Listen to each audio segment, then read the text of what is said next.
Part 1.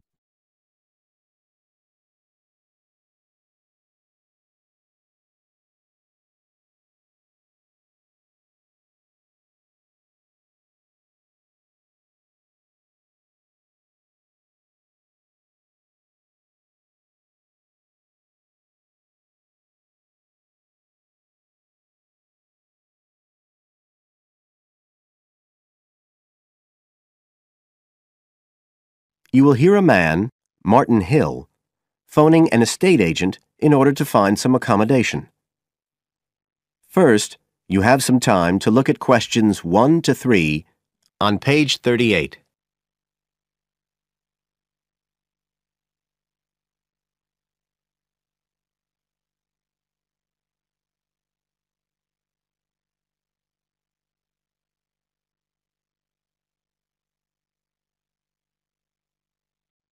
Now we shall begin. You should answer the questions as you listen, because you will not hear the recording a second time. Listen carefully and answer questions 1 to 3.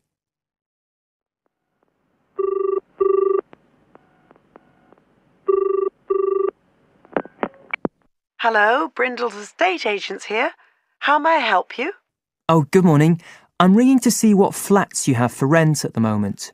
Right. Can I start by just taking your name, Mr. Hill, Martin Hill. Right. And are you looking for a flat for yourself or, a family, perhaps? Well, it's for 3 of us, myself and 2 friends. We're going to share together. I see. What about employment? Are you all students? Oh no, we've all got full-time jobs.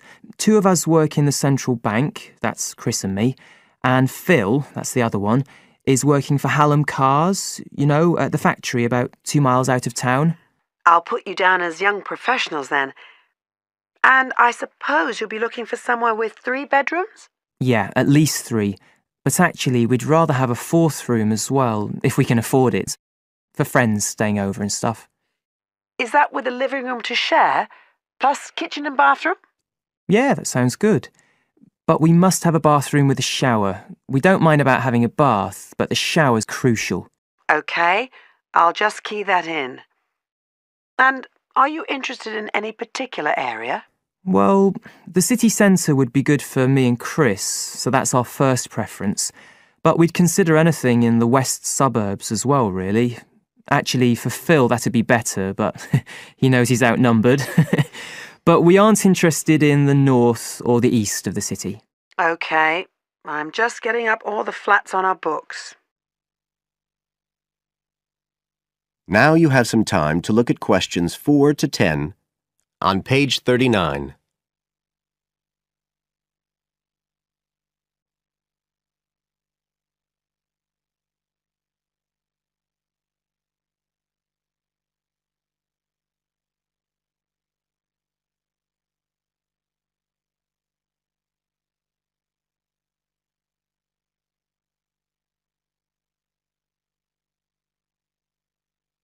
Now listen and answer questions 4 to 10. Just looking at this list here, I'm afraid there are only 2 that might interest you. Do you want the details? OK, let me just grab a pen and some paper. Fire away. This first one I'm looking at is in Bridge Street and very close to the bus station. It's not often that flats in that area come up for rent. This one's got 3 bedrooms, a bathroom and kitchen, of course, and a very big living room. That sounds a good size for you. So what about the rent? How much is it a month? The good news is that it's only £450 a month. Rents in that area usually reach up to £650 a month. But the landlord obviously wants to get a tenant quickly. Yeah, it sounds like a bit of a bargain. What about transport for Phil? Well, there'll be plenty of buses, so no problem for him to use public transport. But unfortunately there isn't a shower in the flat. And that location is likely to be noisy, of course. OK, what about the other place? Let's see. Oh, yes. Well, this one is in a really nice location, on Hills Avenue. I'm sure you know it. This looks like something a bit special. It's got 4 big bedrooms and, there's a big living room. And, oh, this will be good for you, a dining room. It sounds enormous, doesn't it? Yeah, it sounds great. That whole area is being developed, and the flat's very modern, which I'm sure you'll like. It's got good facilities, including your shower. And of course, it's going to be quiet, especially compared with the other place. Better and better. But I'll bet it's expensive, especially if it's in that trendy area beside the park. I'm afraid so. They're asking £800 a month for it. Whoa, it sounds a lot more than we can afford. Well, maybe you could get somebody else to move in too. I'll tell you what, give me your address and I can send you all the details and photos, and you can see whether these two are worth a visit. Thanks, that would be really helpful. My address is flat 5. That is the end of part 1. You now have half a minute to check your answers.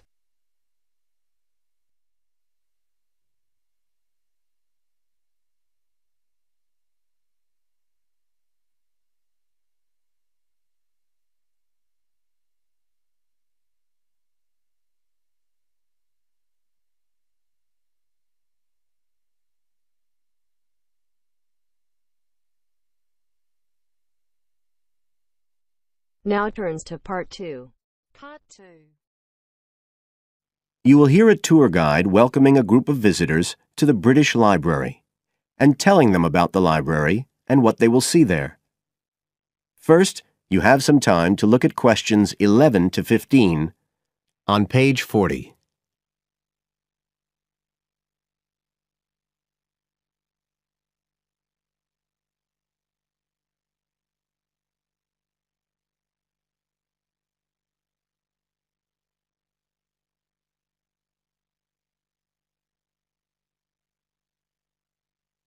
Now listen carefully and answer questions 11 to 15. Good afternoon, ladies and gentlemen, and welcome to your very own tour of the British Library on this lovely afternoon. My name is Tony Walters, and I'm your guide for today. Could I please see your tickets for the guided tour? I'd also like to remind you that any tickets bought today do not include a visit to the reading rooms. I'm afraid we don't do visits on Fridays, or any weekday during working hours, so as not to disturb the readers. But if you do want to see those rooms, the only day there are tours is on Sundays. So, I don't want anyone to be disappointed about that today. OK? Thank you. Right, we'll start with a brief introduction. As many of you know, this is the United Kingdom's National Library, and you can see that this is a magnificent modern building. It was first designed by Sir Colin St John Wilson in 1977 and inaugurated by Her Majesty the Queen more than 20 years later in 1998. As you can see, the size is immense, and the basements alone have 300 kilometres of shelving, and that's enough to hold about 12 million books. The total floor space here is 100,000 square metres, and as I'll show you, the library houses a huge range of facilities and exhibition spaces. And it has 1,000 staff members based here in the building. So, you can appreciate the scale of our operation. In fact, this was the biggest publicly funded building constructed in the United Kingdom last century. It is still funded by the government as a national institution, of course, and it houses one of the most important collections in the world. The different items come from every continent and span almost 3,000 years. The library isn't a public library, though. You can't just come in and join and borrow any of the books. Access to the collections is limited to those involved in carrying out research. So it's really a huge reference library for that purpose, and anyone who wants to consult any materials that are kept here can formally apply to use the library reading rooms. You now have some time to look at questions 16 to 20 on page 41.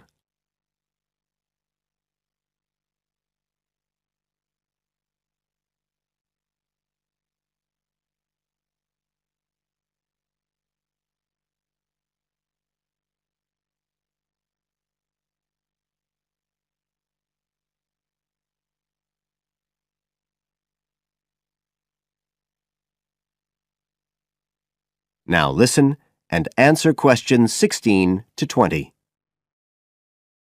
Right. Well, here we are, standing at the meeting point on the lower ground floor, just to the right of the main entrance. I've given you all a plan of the building so that we can orientate ourselves and get an idea of where we'll be going. Now, outside the main entrance, you'll see the wide piazza with the stunning sculpture of Newton. The sculptor was Paolozzi, but it's based on the famous image by William Blake, and it's definitely worth a closer look. On the other side of the piazza from the statue is the conference centre, which is used for all kinds of international conventions. We'll take a quick look inside at the end of our tour. Looking ahead of us now, you'll see that we're standing opposite the staircase down to the basement, where you'll find the cloakroom, and to the left of that, we have the information desk, where you can find out about any current exhibitions, the times of the tours, and anything you need to know, if you don't have a tour guide. As you can see, on this lower ground floor, we also have a bookshop. That's the area over to the left of the main entrance. You'll be free to browse there when we get back to the ground floor. Now, opposite the main entrance on this floor, we have the open stairs leading up to the upper ground floor. And at the top of them, in the middle of the upper ground floor, you can see a kind of glass-sided tower that rises all the way up through the ceiling and up to the first floor. This is called the King's Library. It's really the heart of the building. It was built to house the collection that was presented to the nation in 1823 by the King. You can see it from every floor above ground. When we go up there, you'll find the library's treasures gallery on the left. Can you find it on your plan? That's the exciting one. So we'll be visiting that first, but we'll also take a look at the stamp display situated behind it on the way to the cafe. A lot of people miss that. The cafeteria runs along the back of the floor, and in the right-hand corner, you'll find the lifts and toilets. Always good to locate them. The other main area on that floor is the public access catalogue section, and I'll show you how that operates when we get up there. That is the end of part 2. You now have half a minute to check your answers.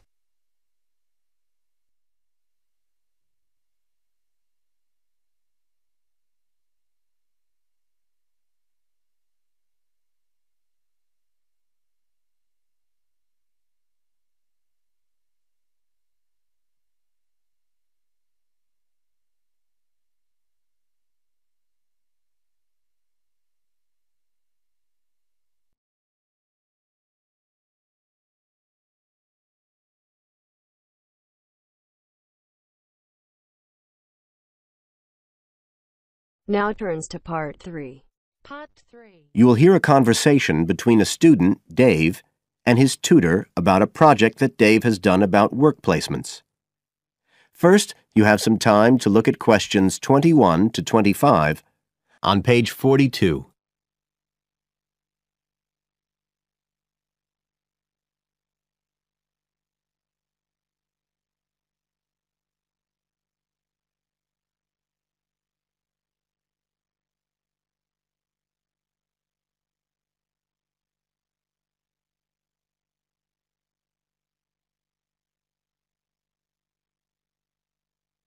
Now listen carefully and answer questions 21 to 25. Good afternoon, Dave. Come on in and take a seat. Hi, Dr. Green. Thanks. Oh, hang on a minute. I'll just find the first draft of your project paper, and we can have a look at it together. Now, yours is the one on work placement, isn't it? Yeah, that's right. So what made you choose that for your project? Well, I suppose it was because sending students off to various companies for work experience seems to be such a typical part of educational courses these days. I mean, even school kids get to do it. But I felt everyone just kind of assumes it's a good thing, and I guess I wanted to find out if that's the case. But you don't look at schools or colleges, right? You've stuck to university placement schemes. Yeah, well, I quickly found that I had to limit my research. Otherwise, the area was just too big. Do you think that was okay? I think it's very sensible, especially as the objectives might be very different. So how many schemes did you look at? Well, I sent out about 150 questionnaires altogether. 50 of each to university authorities, students and companies. And I got responses from 15 educational institutions and 30 students in 11 individual companies. Great. That sounds like a good sample. And who did you send your company questionnaires to? Well, the idea was to have them done by the students' line managers.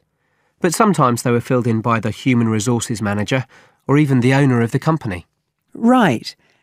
I didn't find a full list anywhere, so I think it's very important to provide that, really.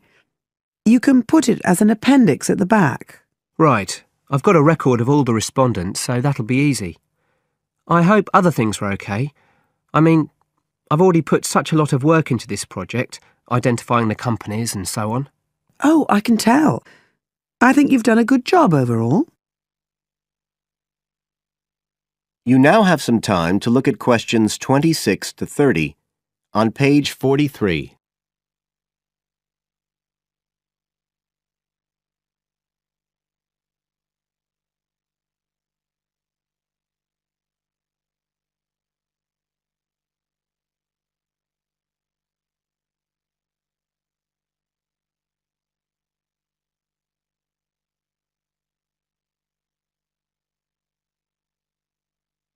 Now listen and answer questions 26 to 30. I thought your questionnaires were excellent, and you'd obviously done lots of background reading. But there were a few problems with the introduction. First of all, I think you need to make some slight changes to the organisation of your information there. At present, it's a bit confused. OK. What did you have in mind? Well, you write quite a bit about work placement in general, but you never explain what you mean by the term. So you think I should give a definition? Exactly. And the introduction is the place to do it. And then, look, you start talking about what's been written on the topic, but it's all a bit mixed up with your own project.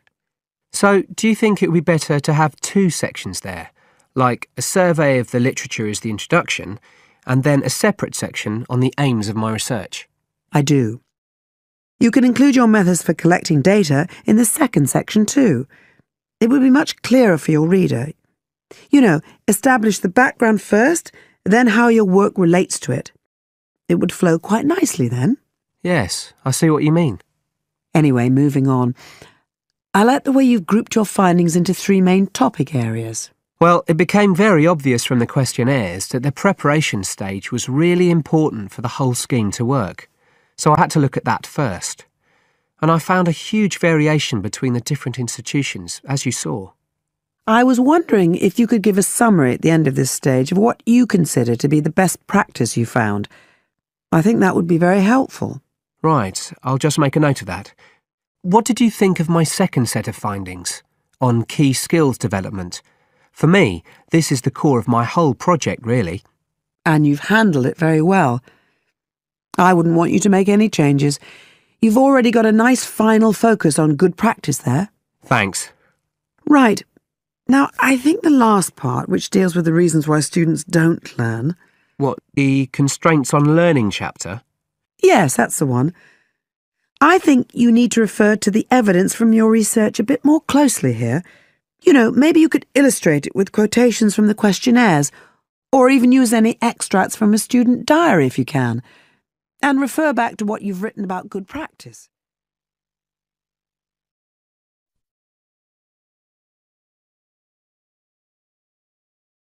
That is the end of part 3. You now have half a minute to check your answers.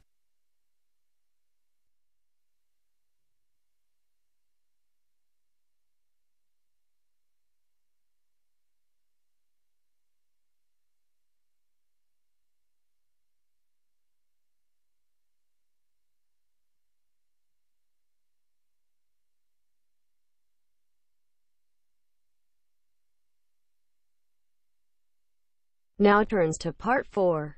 Part 4. You will hear a part of a lecture about learning and bilingualism. First, you have some time to look at questions 31 to 40 on pages 44 and 45.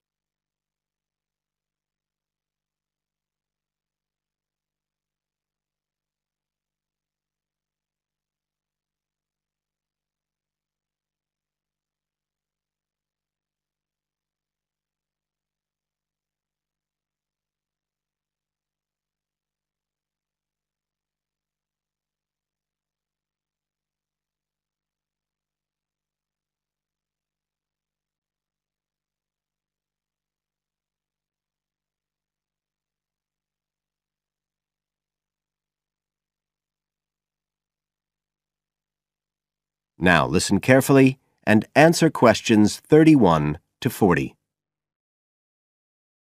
When we look at theories of education and learning, we see a constant shifting of views as established theories are questioned and refined or even replaced, and we can see this very clearly in the way that attitudes towards bilingualism have changed.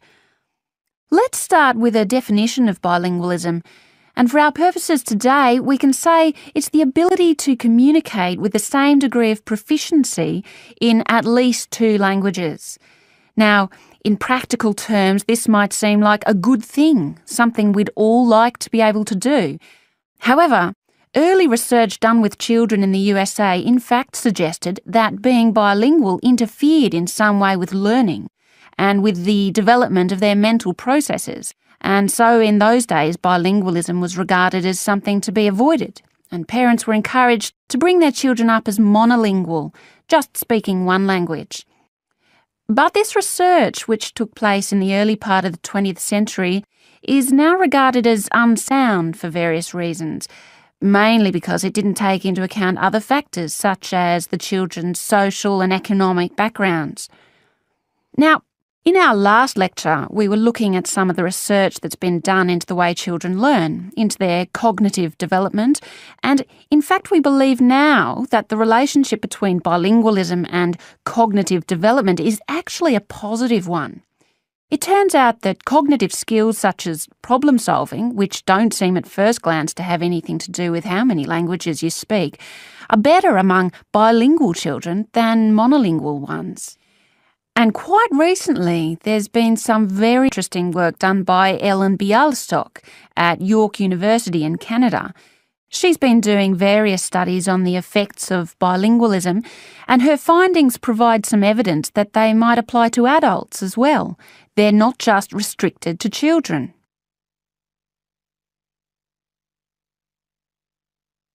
So how do you go about investigating something like this?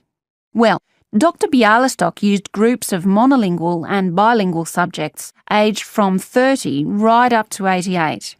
For one experiment, she used a computer program which displayed either a red or a blue square on the screen. The coloured square could come up on either the left-hand or the right-hand side of the screen. If the square was blue, the subject had to press the left Shift key on the keyboard, and if the square was red, they had to press the right Shift key. So they didn't have to react at all to the actual position of the square on the screen, just to the colour they saw. And she measured the subjects' reaction times by recording how long it took them to press the Shift key and how often they got it right. What she was particularly interested in was whether it took the subject longer to react when a square lit up on one side of the screen, say the left, and the subject had to press the Shift key on the right-hand side. She'd expected that it would take more processing time than if a square lit up on the left and the candidates had to press a left key. This was because of a phenomenon known as the Simon effect, where basically the brain gets a bit confused because of conflicting demands being made on it. In this case, seeing something on the right and having to react on the left. And this causes a person's reaction times to slow down. The results of the experiment showed that the bilingual subjects responded more quickly than the monolingual ones. That was true both when the squares were on the correct side of the screen, so to speak, and even more so when they were not. So bilingual people were better able to deal with the Simon effect than the monolingual ones. So what's the explanation for this? Well, the result of the experiment suggests that bilingual people are better at ignoring information which is irrelevant to the task in hand and just concentrating on what's important. One suggestion given by Dr. Bialystok was that it might be because someone who speaks two languages can suppress the activity of parts of the brain when it isn't needed. In particular, the part that processes whichever language isn't being used at that particular time. Well, she then went on to investigate that with a second experiment. But again, the bilingual group performed better.